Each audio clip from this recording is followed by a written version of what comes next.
Hello all dear aspirants and warmly welcome है दोस्तों आप सब लोगों का आईएफएस के शानदार और बहुत ही बेहतरीन प्लेटफॉर्म के ऊपर। और हम बातचीत कर रहे हैं उन बच्चों के साथ जिन्होंने गैडबी 2025 की एग्जाम्स को बहुत ही शानदार और लाजवाब रैंक के साथ क्वालिफाई किया है। तो आज मेरे साथ ऐसे ही एक स्टूडेंट जुड़े हैं जिनकी रैंक भी बहुत अच्छी रही है। उसी के साथ साथ उन्होंने मल्टीपल एमएससी एंट्रांसेस को क्वालिफाई किया है। तो जानते हैं उनसे उनकी जर्नी के बारे में, किस तरीके से उनकी जर्नी रही, साथ ही में क्या प्रिपरेशन स्ट्रैटेजी रही, अप्रोचेस रही और हर तरीके से उनके थ्रू जो है हम समझते हैं। तो हेलो दोस्त, हेलो सर। थोड़ा अपने बारे में बताइए, हमें इंट्रोड्यूस कीजिए। Sir, my name is Ishita Rana. I have completed my bachelor's from in biotechnology from Pune, and currently I have qualified GATB 2025 exam, and my rank was 94. And I have prepared this with the help of IFAS. It helped me a lot in my journey. So that's all. बढ़िया दोस्त। आपने आपका bachelor Pune से complete किया है? Yes, sir. Which college? Sir doctor DY Patil. Okay, और आप कहाँ से हो? सर मैं लखनऊ से। ओके, ठीक ठीक, चलो। अब मैं आपसे ये सवाल करना चाहूँगा कि कब शुरुआत की थी ये सीएमएससी एंट्रांसेस की प्रिपरेशंस को? सर अप्रॉक्स 1 ईयर पहले मैंने स्टार्ट कर दिया था प्रिपरेशन, क्योंकि सर कॉलेजेस के एग्जाम्स रहते हैं, सब कुछ रहता है, तो साथ में मैनेज करना काफी डिफिकल्ट जा रहा था। अटेंडेंस का भी इशू था, साथ में प्रैक्टिकल प्रोजेक्ट वर्क सब कुछ साथ में आ गया था।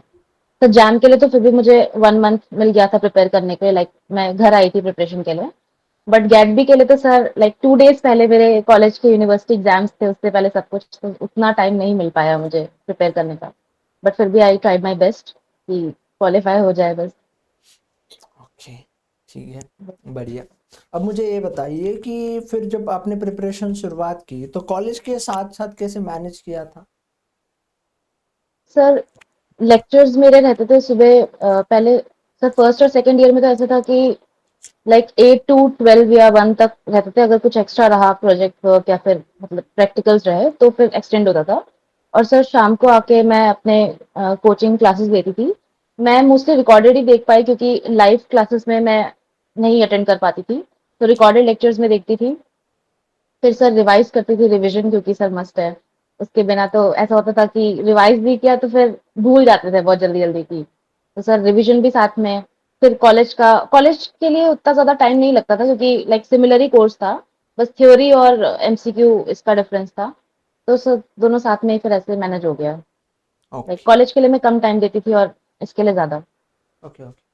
कॉलेज के लिए जो है आपने कम टाइम दिया है और इसके लिए थोड़ा ज़्यादा टाइम आपने निकाला है, यस। बढ़िया दोस्त। यस। अब मुझे आपसे एक और सवाल करना है। तो जब आप प्रिपरेशंस करती थी तो क्या मतलब कैसे करते थे आप लेक्चर्स, उसके नोट्स और क्या क्या स्ट्रैटेजी आपने यूज़ की है? सर लेक्चर्स और नोट्स ही रहता था मोस्टली। और सर मैंने एक पाथ फाइंडर बुक भी ली थी, कि जैसे मुझे कुछ मेरे नोट्स में कुछ मुझे लग रहा है कि ये शॉर्ट है, कुछ नहीं समझ में आ रहा है, तो उससे इलेबोरेटिव वे में उससे समझने में आसानी रहती थी। तो पाथ फाइंडर बुक से भी मैंने किया। और सर आईफास की ही बुक्स थी, PYQs के लिए सब कुछ, वो भी मंगाया। और सर पाथ फाइंडर की एक और MCQ वाली बुक्स थी जिसमें PYQs दिए थे, और भी क्वेश्चंस थे अदर एग्जाम्स के, like TIFR, JAM, GAT B सबके। तो सर वो भी सॉल्व किए मैंने। Okay, yes sir. चलो। तो अब मैं आपसे और एक थोड़ा आगे जाके सवाल पूछूंगा कि जैसे गैडबी है, तो गैडबी के एग्जाम में आपको दो सेक्शंस देखने को मिलते हैं, section A and section B. तो दोनों यस सेक्शंस के लिए कैसे पढ़ा था फिर आपने?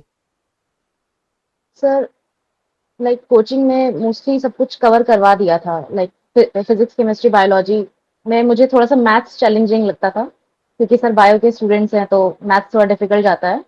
बट उसका भी लेक्चर्स वगैरह में देखा था तो उससे हो गया था। और सर NCERT मैंने पढ़ा था, रेफर किया था बायोलॉजी के लिए, लाइक 11th 12th का जो सेक्शन था उसके लिए। बाकी नोट्स तो सफिशिएंट थे मेरे बैचलर्स का जो पार्ट था उसको कवर करने के लिए, वो पूरे सफिशिएंट थे। ओके, तो आपके जो नोट्स है वो आपको मतलब सफिशिएंट रहे हैं और बाकी सारी चीज़ें आपने पीवाई की प्रैक्टिस की। अब यस मुझे ये सर। बताइए कि सेक्शन बी में डिफरेंट डिफरेंट सब्जेक्ट्स हमें देखने को मिलते हैं, यस जैसे बायोकेमिस्ट्री है, सेल बायोलॉजी है, मॉलिक्यूलर बायोलॉजी है और भी बहुत सारे यूनिट्स हमें देखने को मिलते हैं। तो Yes. उनके लिए प्रिपरेशन की स्ट्रैटेजी क्या रही थी आपकी? सर, मेरा स्ट्रैटेजी ये था कि जो मोस्ट वेटेज वाले टॉपिक्स है लाइक बायोकेमिस्ट्री हो गया, सेल बायोलॉजी, जेनेटिक्स, मॉलिक्यूलर, इन पे बहुत ज्यादा फोकस करना है। लाइक इनका पूरा कंसेप्चुअल क्लैरिटी मैंने रखी थी। उसके अलावा जो थोड़े से कम वेटेज वाले थे उनको भी प्रिपेयर किया, लेकिन इनको ज्यादा इंपॉर्टेंस दी मैंने, और इनके ज्यादा ट्रिकी पीवाईक्यूज वगैरह होते हैं, तो ये सब ज्यादा सॉल्व किए मैंने। तो सर उससे मुझे काफी हेल्प मिली, क्योंकि बायोकेमिस्ट्री एक बहुत अच्छा खासा पार्ट लेता है गैट बी में। Like 35, I guess 35 to 40 marks का वो आता है। तो सर वो मेन था, तो मैंने ऐसे डिवाइड कर लिया था उसमें। ओके, लाजवाब दोस्त, बढ़िया। अब मुझे ये बताओ कि फिर कौन सा सब्जेक्ट ऐसा रहा जो पसंदीदा रहा, और कौन सा सब्जेक्ट ऐसा रहा जिसने दिक्कत की आपको? सर पसंदीदा तो मुझे मॉलिक्यूलर बायोलॉजी और to be very honest biochemistry पसंद था मुझे। तो सर वो, और इम्यूनोलॉजी भी मुझे काफी पसंद था।